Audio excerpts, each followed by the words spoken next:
pessoal, sejam bem-vindos a mais um vídeo do canal. Eu sou Karina Luque, esse é o Fórum das Estrelas, e hoje eu vou falar para vocês sobre um dos filmes mais aterrorizantes do século, um dos melhores filmes de terror do cinema, que é O Exorcista. Espero que vocês gostem do vídeo. Vou trazer aí um pouco do enredo, um pouco de algumas curiosidades sobre esse filme, né? Esse grande filme, e eu espero que vocês gostem bastante. Já peço um like aí. Não esquece de ajudar o canal. Comenta à vontade o que vocês acham sobre esse filme. Eu amo o comentário de vocês. Com certeza eu vou responder. Comenta à vontade e se inscreve no canal que virou outros grandes vídeos aí sobre filmes de terror e muito mais, ok?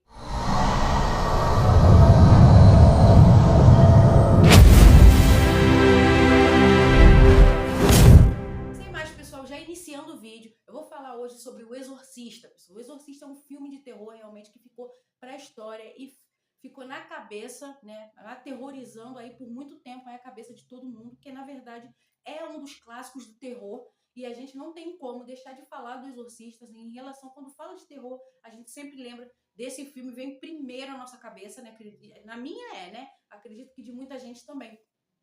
E eu vou falar um pouco das curiosidades e até mesmo do enredo do filme, né? E o que esse filme representou para o cinema, porque realmente é uma obra de arte grandiosa, né? Deixou muita gente perplexo, porque tem muita coisa também que na época foi censurada e tal. Depois lançaram uma versão estendida com tudo que primeiro eles tentaram censurar. Então é muita coisa aí relacionada a esse filme. Fora também algumas informações de bastidores também aterrorizantes que deixaram muita gente cabreira, muita gente assustada nessa época. Então realmente é muita coisa para falar desse filme. Então cada filme, né, tem sua história. E O Exorcista não é diferente. Então, já iniciando, pessoal, O Exorcista de 1973 é uma obra, né, do autor. Foi baseado no livro do autor William Peter Blatty e é dirigido por William Friedkin.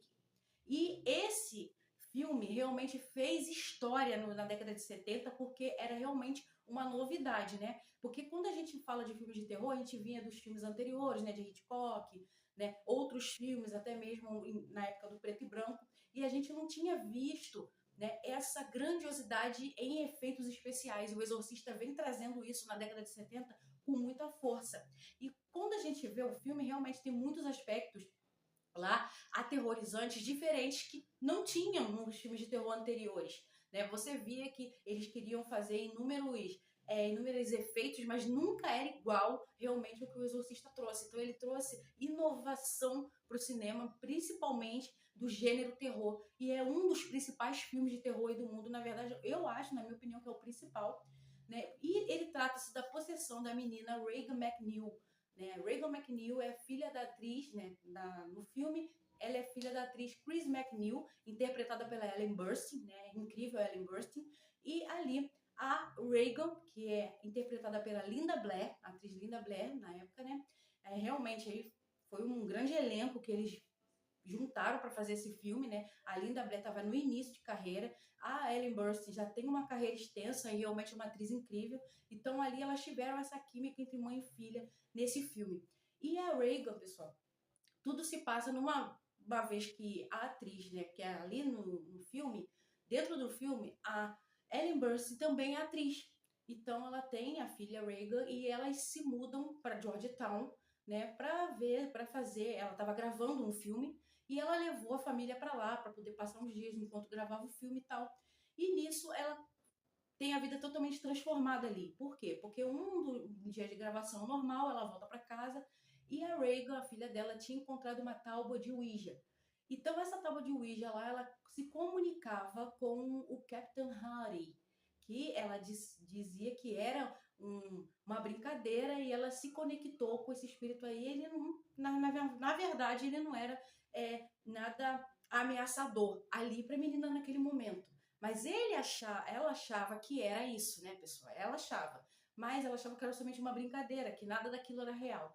Mas, infelizmente, era real e pro lado totalmente maligno. Porque ela estava mexendo ali com o demônio. Então, assim, a gente já fica assustado do início por isso, né? Porque no início, quem não entende o filme no início, quem já vê a primeira vez, pensa que ela tá brincando ali numa tocha do Ouija. A gente sabe que aquilo ali é questão espiritual e tudo, mas não acha que vai ter a conexão direta com o demônio. E nesse filme, né, o demônio chamado Pazuzu, ele acaba possuindo a Regan, entendeu? Através da tábua do Ouija, ele acaba realmente se conectando diretamente com ela e aí percebe nela, né, aquela tal fragilidade que ele quis realmente se aproveitar da vulnerabilidade dela e entrou dentro dela. Então acabou possuindo a menina, que criou inúmeros problemas, inúmeras confusões, né, tanto na mente dela quanto em volta, né? Porque você sabe que a questão de possessão é uma coisa séria, é um assunto sério, e ali realmente já começa a dar pra gente aquele sentimento de tensão, aquele sentimento de sofrimento. Então a gente passa a sofrer junto com a Regan ali. Não só a gente, como o elenco, né? Que todo mundo que está em volta dela começa a sentir muito essa presença maligna. Então realmente é uma coisa muito assim assustadora. Já começa dali. Não, de início ela não tem aquela questão de maquiagem, né? Ela vai sentindo ali as coisas acontecendo com ela vai percebendo que tem alguma coisa estranha, mas enfim eles pensam que é uma doença, é algo mental, algo físico. Daí a mãe dela leva ela para vários médicos, né, porque ela tinha dinheiro, um poder aquisitivo, porque ela era uma atriz famosa, e levou a filha aí para fazer inúmeros exames aí em várias clínicas diferentes, né, para poder ver o que realmente era. Se era uma doença física, se era algo mental, realmente ficou difícil de entender. E os psiquiatras, os médicos fizeram uma bateria de exames nela e realmente não acharam nada. Nada que possa dizer que é físico ou realmente alguma coisa no cérebro. Então, começaram a discutir. O que será então? Porque a menina está tendo comportamentos estranhos, ela muda de comportamento, ela começa a xingar o que não falava antes, falava palavrões, tratava as pessoas mal e ela não era assim. Então, realmente, ela estava mudando conforme o tempo ia passando, você via ela se deteriorando. Então, realmente, a gente pensa de cara que é uma doença, mas realmente não era. Quando a mãe dela foi levar ela para esses médicos todos, e os médicos estavam fazendo, né, toda aquela bateria de exames, até que chegou num ponto que eles já falaram assim, então não dá mais. Não é doença, não é psicológico, é alguma coisa além. Foi quando perguntaram até a mãe dela, né, se ela tinha alguma religião, se ela acreditava. Então, a mãe, né, a Chris McNeil, falou que não ligava para essas coisas, né, que viviam a vida normal, mas todos eles viviam de forma pacífica e tal e tal. O médico disse que poderia ter que realizar ou ter uma possibilidade de fazer algo espiritual e não física. E daí ela começa a tentar entender o espiritual, mas como? Que ela não tinha nenhuma ligação com a igreja. Então ela ficou realmente perdida ali naquele momento. Você percebe no filme que ela fica com o sentimento de estar perdida, de estar confusa, né? Porque ela acreditava que era algo físico, mas quando ela vê que não, ela sabe que o problema é ainda maior. Então você consegue perceber a tensão ali que a Ellen Burstyn passa no filme ali, né? No papel da Chris McNeil, e você consegue ver que realmente algo vai além daquilo que os médicos e as pessoas normais acreditam que seja. Entendeu? Então, realmente, dali pra frente é só piora. A Regan realmente começa a sentir coisas que realmente inimagináveis, né? A cama, um belo dia, quando a mãe chega no evento, assim, que vai ver ela de madrugada, quando acaba uma festa, a mãe dela entra no quarto, a cama tá tremendo, você vê aquele aspecto do filme, aquele aspecto assustador e ao mesmo tempo brilhante do efeito especial desse filme na época, só para você ter uma noção, a cama sacudindo, assim, sabe? Aquela cena que a cama sacode e a menina não tem como se equilibrar, realmente aquilo ali é fora de série e realmente passa aquela ideia de algo terrível está acontecendo. Na verdade não passa, está, né, galera? A gente sabe que tá. E aí, depois disso, começa só a piorar. Ela começa a receber a entidade exatamente, né, passando para fora realmente o que realmente estava dentro dela. Então ali o demônio, né, começa a se materializar. Então você consegue ver lá os aspectos do rosto, vai mudando, vai ficando com aquela maquiagem tenebrosa, aquela maquiagem ali, convenhamos, galera, realmente era digna de um Oscar, porque realmente estava para aquela época é uma coisa fascinante e realmente começa a se transformar, começa a realmente se deteriorar e você vê ali a presença maligna passar para fora da menina. Então realmente é algo assustador. E o William Friedkin, né, que uma equipe conseguiu trazer isso ali nos anos 70, realmente era inovador. E isso assustou muita gente, deixou muita gente perplexa. Muitos comentários foram falados, tanto positivos quanto negativos. Mas mesmo assim, você sabe que todo filme é assim, gera crítica negativa, positiva, mas cria impacto. E é o que a gente sabe que existe. Então, depois disso, aí a Chris McNeil, né, começou a ficar fora de si, vendo, pô, minha filha, o que está acontecendo? E nisso ela procura, ela vê realmente, né, chama o padre, né, na verdade, a gente sabe que no filme existe o padre Lancaster Mary, né, lá no começo do filme você consegue ver, porque a gente fala dos aspectos principais, mas no iniciozinho você consegue ver que ele vai lá para visitar uma escavação, ele acaba descobrindo uma estátua de um dos demônios, né, que inclusive é o que possui a Regan, né, e aí você consegue ver que lá ele já tinha experiência em exorcismo, só que ninguém sabia sobre ele. Você vê que fica perdido. Dentro do início do filme, até a hora que ele aparece, você vê que cria uma história. Então, esse padre era especialista em exorcismo, mas não foi chamado de início. Ela foi na igreja contatar um padre, e lá estava o padre Carras, né, que é interpretado pelo Jason Miller. E esse padre Carras, ele é um psicólogo, ao mesmo tempo ele é padre, ao mesmo tempo ele é boxeador. Então ele é multi-utilidades ali no filme, né? Então você consegue ver, mas ele tem formação em psiquiatria. Então ele acha, de cara, ele já estava perdendo meio a fé, ele era um padre, mas ele já estava quase desistindo da vocação. Mas ele era um psiquiatra, então ele achava que era um problema psicológico. Só que a mãe dela avisou, falou para ele que era uma questão espiritual, que ela já tinha procurado todos os médicos do mundo e não conseguiu encontrar uma solução. Então daí ele começa a também duvidar, mas mesmo assim ele vai até lá para poder ver. Quando ele vê a voz mudando, ele vê ali a cara totalmente desfigurada, ele vê todo aquele aspecto, daquela horror, aquela coisa tenebrosa ali, ele começa a ver, realmente, alguma coisa está estranha, não está normal. E aí ele contata lá a Igreja Católica para ver se é possível fazer um exorcismo, porque a Igreja Católica não fazia isso assim a seu bel prazer. Você não pode chegar lá e falar, alguém está possuído e eles vêm fazer. Teria que provar, teria que ter provas, vídeo, voz, qualquer coisa que provasse de fato que realmente precisava desse procedimento. Então, ele provou e realmente aconteceu, galera. Chamaram o Padre Mary foi lá e teve aquela coisa toda que a gente sabe, aquela cena magnífica em efeitos especiais, sabe como que é?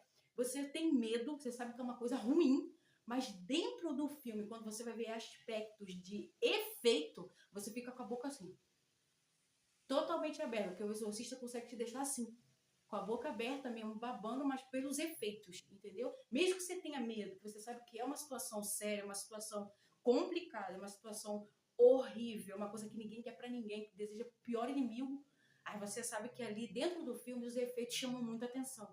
Então você consegue ver ali a hora do exorcismo, quando ela tá levitando no alto, que o padre tá falando, né, tá ali dizendo as palavras divinas ali para poder tirar o mal de dentro dela. Você vê tudo mudando, o ar já fica bem escuro, mas uma luz azul, e ao mesmo tempo ela vai levitando, e nessa levitação eles continuam falando em nome de Deus, e tudo para poder tirar aquilo tudo, e você consegue ver ali o realismo que passa a cena. Realmente aquilo ali deixa qualquer um de boca aberta. Mas o que acontece? Voltando aqui pro filme, galera, muitas curiosidades sobre esse filme, sobre alguns aspectos. Eu queria trazer até alguns aqui para vocês, porque o que acontece? Na hora, não sei se vocês já perceberam que no momento que a Regan, ela tá totalmente desfigurada, que ela começa a falar com o Carras ali, tentando falar que era a mãe dele, que ele tinha perdido a mãe, ele estava muito triste, ele demonizou isso aí a favor dele para poder conseguir que o Carras desse aquela confiança que ele sempre quer, né, conseguir a todo custo. E ali ele usou ali, aí você consegue ver vozes diferenciadas, não é mais a Linda Blair. Ali você consegue ver que é alguém dublando, né, aquela voz tenebrosa que te dá aquele arrepio. E quem é que fazia essa voz é a atriz Mercedes McBride. Essa atriz Mercedes McCambridge, ela fez uma preparação para poder fazer aquela voz. Então, aquela voz ali que você vê transformada, que não é mais a atriz, é uma voz diferente, você consegue perceber que é outra pessoa. E essa pessoa é a Mercedes McCambridge, que reza a lenda que ela teve que beber bastante uísque e fumar bastante cigarro para ficar com a voz totalmente rouca e fazer aquela voz ali impressionante que você consegue ver no filme. Então, realmente, é muita coisa envolvendo o Exorcista. Além também dele ter sido indicado a 10 Oscars, mas só venceu 2. entendeu? E realmente foi um boicote danado, né? Naquela época, em 1974, o filme, com certeza, muita gente falou que não, mas com certeza o filme foi boicotado. Por quê? Porque merecia muitos mais Oscars pelos efeitos especiais, pelo tema. Então, muita coisa foi falado ali nesse filme, muita coisa envolve esse filme. Então, realmente, indicado a 10 e ganhou somente 2. Inclusive, o Oscar de efeitos especiais foi tirado nesse ano, né? Ele foi banido nesse ano. Muito estranho, né? Se você for olhar, tem tudo a ver ali com boicote. E nesse filme, exatamente nesse ano, não teve Oscar para efeitos especiais, que deveria ter ido para o Exorcista. Então, o que que acontece? A gente consegue ver ali que realmente esse filme é grande, né? A gente sabe que em questão de terror, ele ganha, ele sai batido. E realmente é muita coisa envolvendo, muitas coisas se fala, né? Reza a lenda também que algumas pessoas morreram aí nos bastidores do filme, né? Durante as gravações, muita coisa ocorreu, o set pegou fogo, né? A gente sabe que muita coisa, esses filmes de terror, geralmente que geram possessão, que falam sobre esse tipo de assunto, sempre gera uma polêmica, e além de polêmica, nos próprios bastidores, alguma coisa desanda. Então, no Exorcista não foi diferente. Muita coisa envolvendo ele aí já foi falado. Tem coisas que a gente sabe que é verdade, tem coisas que ainda não foi provado. E também a questão da transformação da Linda Blair para esse filme, que realmente é aquela maquiagem realmente bem agressiva, né, com aqueles aspectos assim aterrorizantes, também foi usado um animatronic, e nesse animatronic, para poder fazer daquela parte conceitual demais que a menina vira a cabeça ao contrário, aquela parte é um animatronic que está ali, né, um robô que eles computadorizados, né, que eles no computador colocaram para virar a cabeça, né, em sentido completo. Então aquilo ali você vê que não é, na verdade, a gente sabe muito bem, não é a atriz. É um animatronic que fizeram aí igualzinho ali na Black, que estava maquiado do mesmo jeito para poder fazer a cabeça realmente girar daquele sentido todo. Então realmente aquela coisa aterroriza até hoje, essa cena realmente emblemática do filme, e é uma coisa que ninguém esquece. Inclusive a trilha sonora, que não foi usada durante o filme todo, a gente sabe que a trilha sonora é uma trilha que ficou memorável, ficou na história, aquela trilha ninguém esquece. E só foi usada uma única vez aí no filme, no momento em que a atriz está andando, voltando para casa na rua, num dia de Halloween, né, que tá vendo as crianças correndo ali, pedindo doces e tudo, ela tá andando livremente. Nessa hora, a trilha aparece. Mas somente isso por quê? Porque O Exorcista é um filme tão grande, tão cheio de aspectos, que não precisou botar a trilha para usar a trilha já aterrorizante, que já tem um sentido, para poder falar sobre o filme todo. Então o filme tem muitos aspectos de luz, tem aspectos do som realmente incrível. Não, então os efeitos sonoros também já eram bons, então não precisava estar usando a trilha o tempo todo. Tem filme que usa sempre a trilha sonora porque já te pega pela trilha, mas o Exorcista tem tantos aspectos diferentes, tantos aspectos aterrorizantes, que a pessoa nem presta atenção na trilha, presta atenção no filme. Então realmente é um filme que tem muitos aspectos aí, muita coisa foi se falado na época, foi boicotado no Oscar, realmente levou muita gente para o cinema, muita gente saiu passando mal, porque foi um filme que tem uma temática muito séria, e tem gente que realmente falou, esse é o terror do século, e foi ver o filme, viu até o final, nem voltou na sala de cinema para ver de novo, tinha ônibus para levar essa galera aí para ver o filme. Então nos anos 70 aí o que bombou foi o Exorcista. Então muita coisa se fala sobre esse filme, né? E a gente traz esses aspectos aqui porque a gente gosta de estar falando também sobre bastidores, não falar somente do filme do enredo que a gente já conhece. E nos bastidores muita coisa aconteceu, né, galera? Eu tô falando hoje do primeiro filme, mas vou fazer um vídeo falando do segundo também, que muita gente, né, porque eu já vi muitos críticos falar que realmente foi desnecessário o segundo filme, a sequência do Exorcista foi desnecessária aí para muitos críticos, mas acredito que cada filme tem o seu sentido, cada filme tem a sua história, né? Tem o seu recado. Acredito que o Exorcista 2, que eu vou falar em outro vídeo, tenha um outro recado, embora não tenha muita coisa a ver com essa obra de arte de William Peter Blatty e William Friedkin. Então, galera, eu queria falar um pouco sobre esse filme para vocês, né? O Exorcista realmente é um filme que vai ficar para a história, é um filme marcante na carreira do cinema, né? Na história do cinema, e é marcante no gênero terror. Então é realmente um dos principais filmes de terror do mundo e não tem como deixar de falar em nenhum vídeo. Acredito que nenhum YouTube, nenhuma pessoa deixa de falar sobre esse filme. Então eu queria trazer para vocês aí um pouco desse filme. Espero que vocês tenham gostado do vídeo, galera. Realmente essa coisa assustadora do Exorcista fica para sempre. E eu quero saber o que você acha aí sobre esse filme aterrorizante aí. quando você assistiu, o que você achou. Você teve medo? Você ainda não assistiu? Assiste aí para poder tirar suas conclusões aí desse filme. O que vocês acham? É um filme clássico, mas realmente ele permanece, ele perdura, né? Tem coisa temporal. E Exorcista é um também. Espero que vocês tenham gostado desse vídeo, galera. Deixe seu comentário, é muito importante para mim aí saber o que vocês acham. E até o próximo vídeo, o próximo filme de terror também. Eu vou falar da sequência de Exorcista. Espero que vocês tenham gostado, galera. Um beijo para todo mundo. Tchau, tchau.